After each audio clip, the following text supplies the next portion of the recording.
Sejam muito bem-vindos ao Plano Anual de Leitura Bíblica. Vamos ler a Bíblia toda. Vamos ler a Bíblia toda ainda este ano. Como? Através de um plano, através de um método. Essa edição, a Bíblia 365 Dia e Noite da SBB, ela tem um plano já todo organizado. Nós vamos seguindo na leitura nesta edição e esses trechos que nós vamos estar lendo todos os dias vão se completar numa leitura inteira da Palavra de Deus. Vem com a gente, porque de passo em passo, de fé em fé, você vai conseguir ler a Bíblia inteira. Você que está chegando novo, seja muito bem-vindo, segue daqui para frente. As leituras que já passaram, você vai atualizando aos poucos.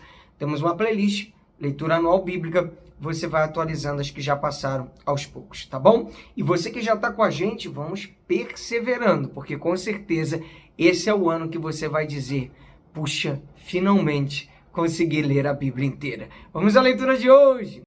Dia 168, nós vamos ler 2 Samuel 11:12, Salmo 105 a partir do versículo 26 e 1 Pedro 5. 2 Samuel 11. Davi e Batseba.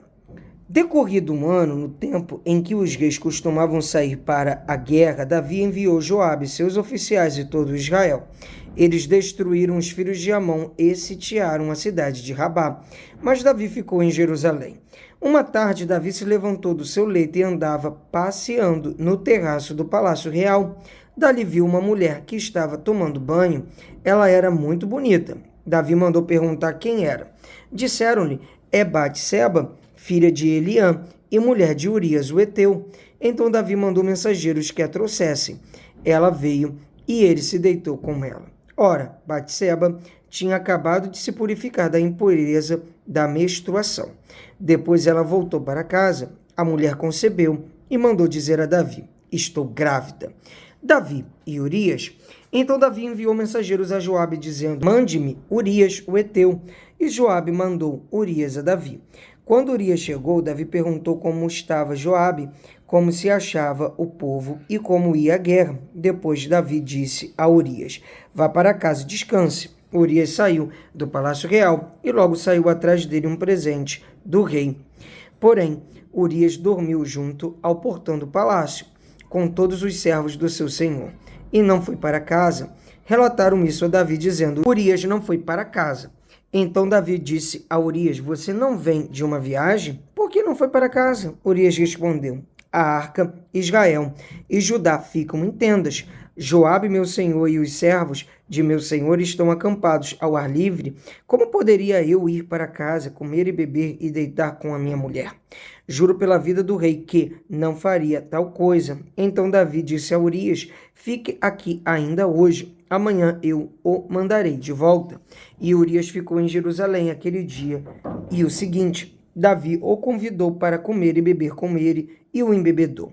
À tarde, Urias saiu e foi deitar-se no seu leito, na companhia dos servos de seu senhor. Ele não foi para casa. A morte de Urias. Pela manhã, Davi escreveu uma carta a Joabe e a mandou por Urias. Na carta escreveu o seguinte: ponham Urias na linha de frente, onde o combate for mais intenso. Depois deixem-no sozinho para que seja ferido e morra. Tendo sitiado a cidade, Joabe pôs Urias no lugar onde sabia que estavam homens valentes.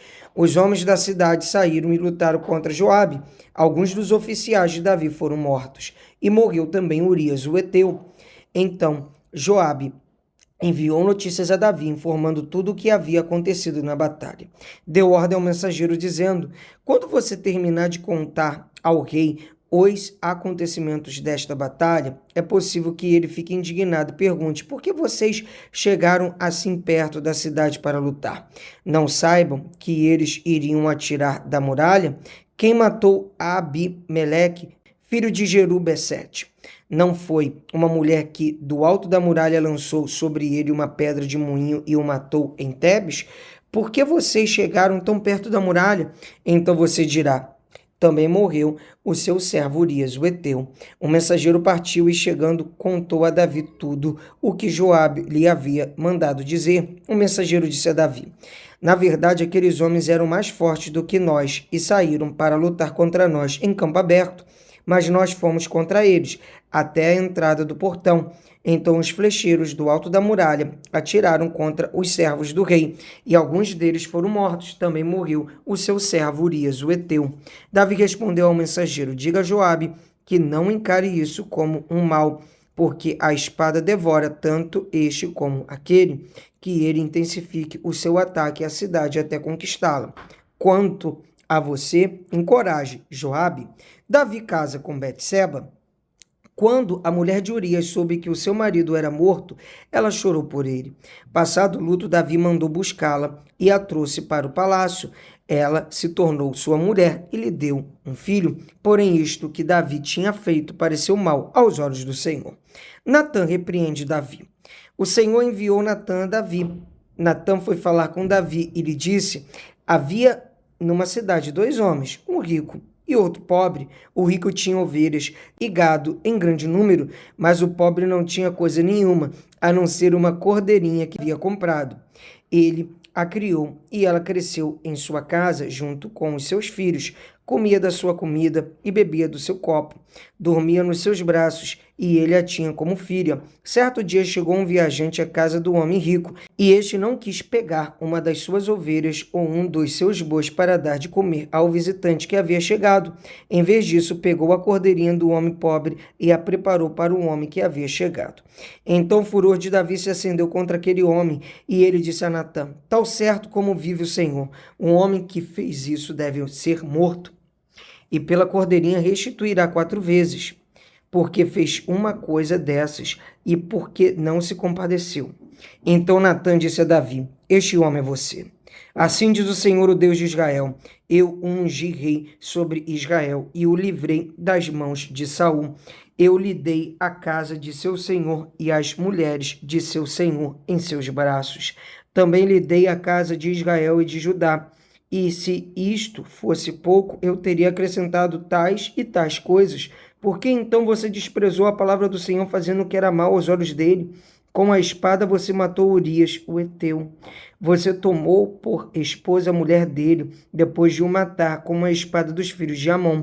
Agora, pois, a espada jamais se afastará da sua casa, porque você me desprezou e tomou a mulher de Urias, o heteu, para ser sua mulher. Assim diz o Senhor: eis que farei com que de sua própria casa venha o mal sobre você. Tomarei as suas mulheres à sua própria vista e as darei a outro homem, que se deitará com elas em plena luz do dia, porque você o fez em segredo, mas eu farei isso diante de todo Israel em plena luz do dia. Então Davi disse a Natã: pequei contra o Senhor. E Natã respondeu: também o Senhor perdoou o seu pecado, você não morrerá. Mas porque com isto você deu motivo a que os inimigos do Senhor blasfemassem, também o filho que lhe nasceu morrerá. Então Natã foi para sua casa. A morte do filho de Betseba.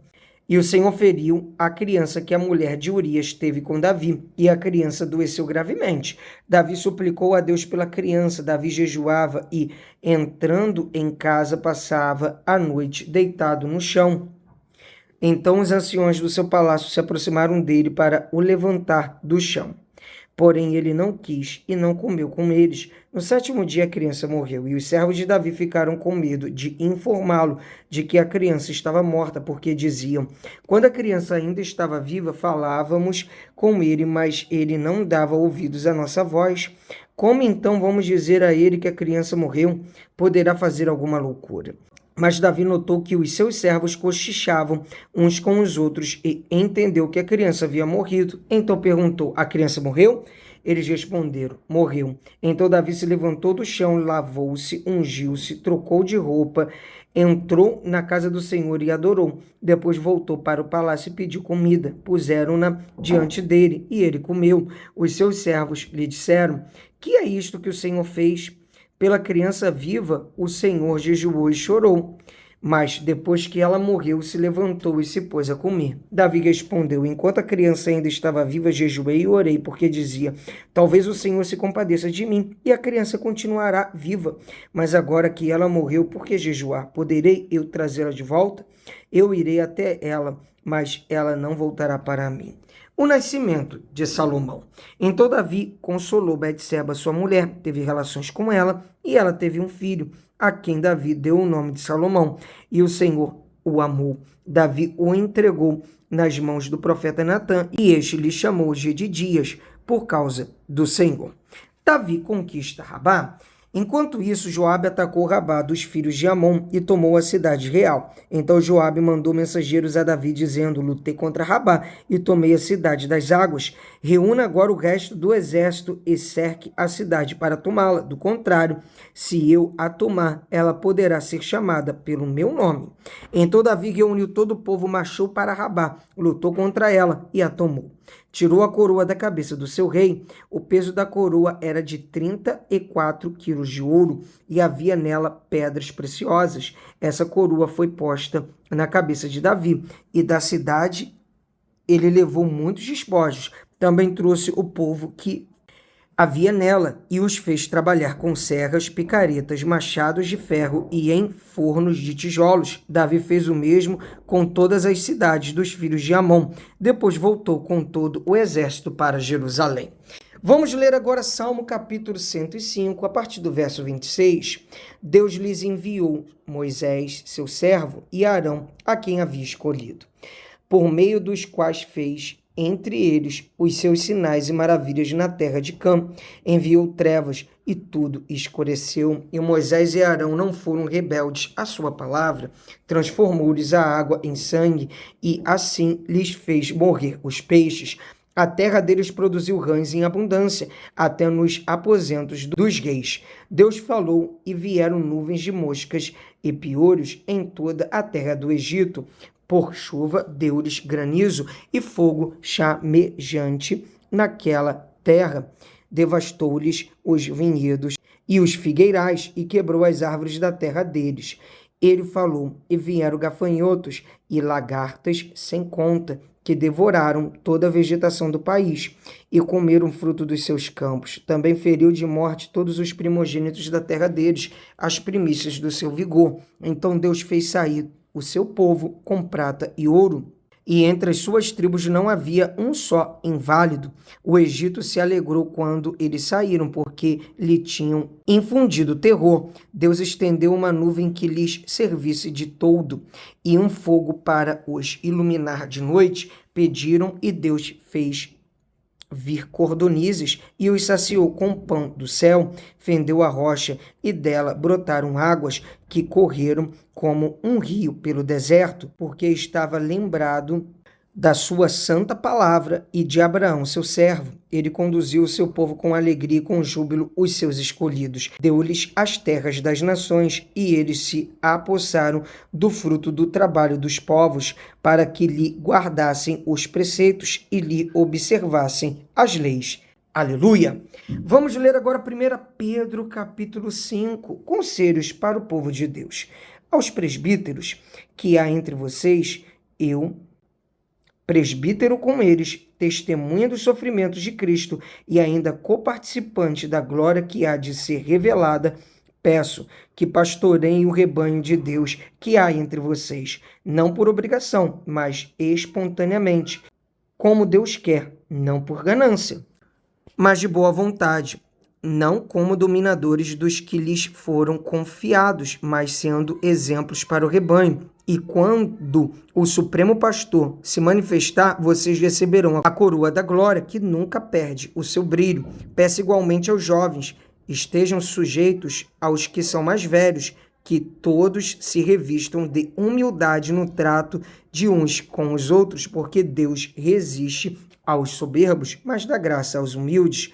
Portanto, humilhe-se debaixo da poderosa mão de Deus, para que ele, em tempo oportuno, os exalte. Lancem sobre ele todas as suas ansiedades, porque ele cuida de vocês. Sejam sóbrios e vigilantes. O inimigo de vocês, o diabo, anda em derredor como um leão que ruge, procurando alguém para devorar. Resistam-lhe firmes na fé, certos de que os irmãos de vocês espalhados pelo mundo estão passando por sofrimentos iguais aos de vocês. E o Deus de toda a graça, que em Cristo os chamou à sua eterna glória, depois de vocês terem sofrido por um tempo, ele mesmo irá aperfeiçoar, firmar, fortificar e fundamentar vocês. A ele seja o domínio para sempre. Amém. Saudações. Por meio de Silvano, que considero um irmão fiel, escrevo para vocês de forma resumida, exortando e testemunhando que esta é a genuína graça de Deus. Continuem firmes nessa graça. Aquela que se encontra na Babilônia, também eleita, manda saudações, e o mesmo faz o meu filho Marcos. Saúdem uns aos outros com um beijo fraterno. Bênção, paz a todos vocês que estão em Cristo. Graças a Deus, mais um dia de leitura bíblica concluída. Pessoal, vamos avançando, porque quando você lê a Bíblia, você ouve a voz de Deus. Se você não é inscrito no canal, se inscreva no canal, dá um like, compartilha também para os seus contatos e grupos. Um abraço, para cima!